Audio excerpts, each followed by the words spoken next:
Good morning, Church Playbook Nation. It's Todd here with the Church Playbook, and I am out running some errands. I'm actually about to go pick up some coffee, so I've only got a couple of minutes, but I just wanted to talk for just a second about the one thing that I find is holding back a lot of pastors and churches that are a part of the Church Playbook universe.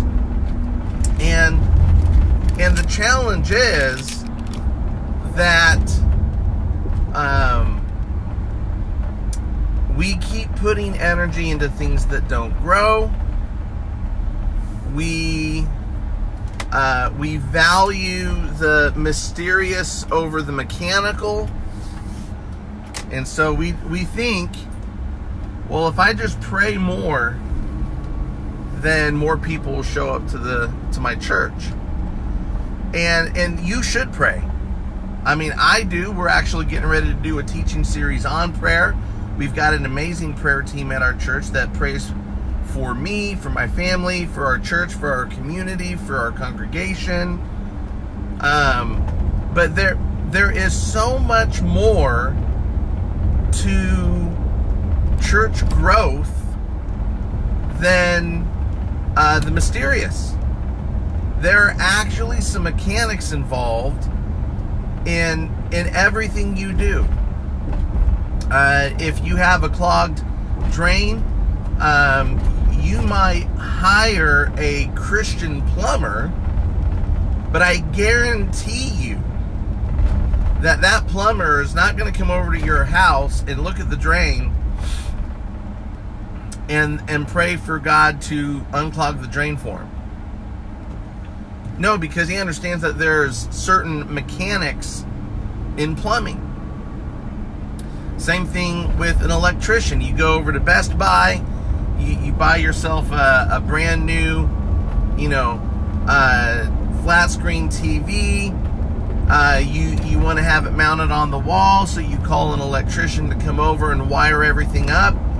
You might hire a guy or a gal that loves Jesus that goes to your church, but I promise you, when they come over to your house, they're not going to lay hands on the TV or the wall and pray that God wires everything up for them, because there's certain mechanics involved in getting that TV hooked up. Do you know what the number one thing that's holding pastors back from seeing exponential growth in their church? They don't take enough action. Like, yes, get a vision from God.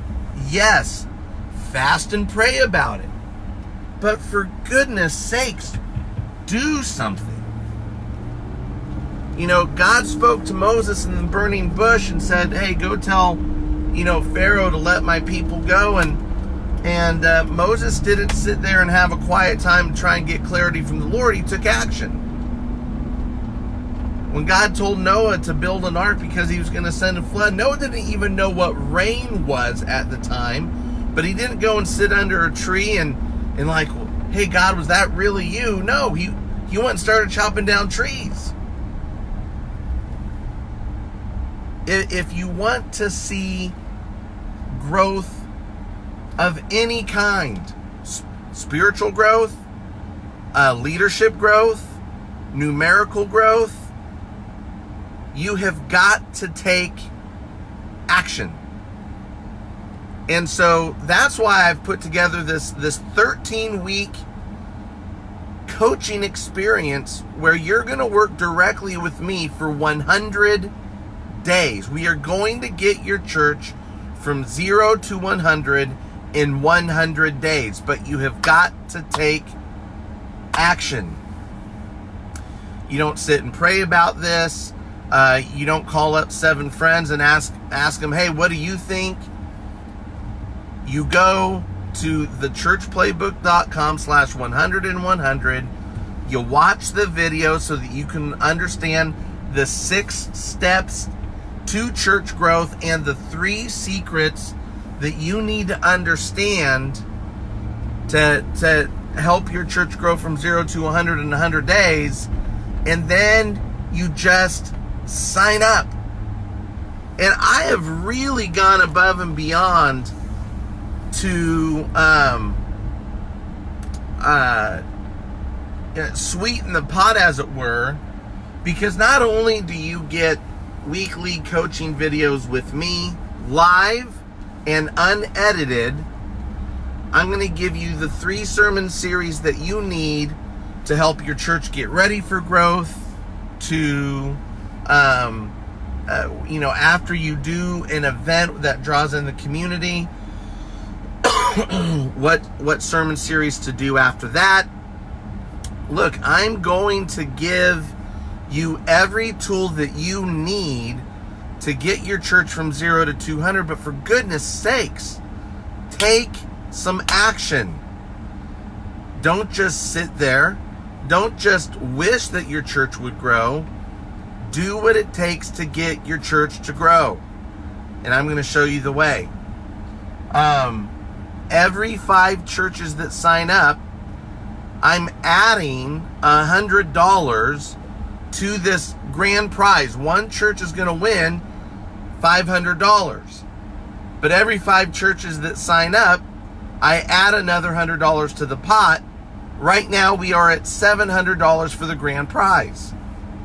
So not only are you going to learn the skills necessary to grow your church 200, and how to, what is up, Jim Lynch? How you doing, buddy? And not only are you going to learn the skills on how to grow your church to 100, you're going to learn the skills on how to lead your church when it gets to 100. Because listen, the way you lead a church of 20 and the way you lead a church of 100, super different. The way that you lead a church of 100, the way that you lead a church of 200, so different. And so that's what these weekly coaching videos are going to be with me about, because I'm going to show you, sort of this like big event in a box thing where I'm going to teach you what you need to do in order to grow. And I'm going to show you what you need to do in order to lead differently at every single level. So, www.thechurchplaybook.com/1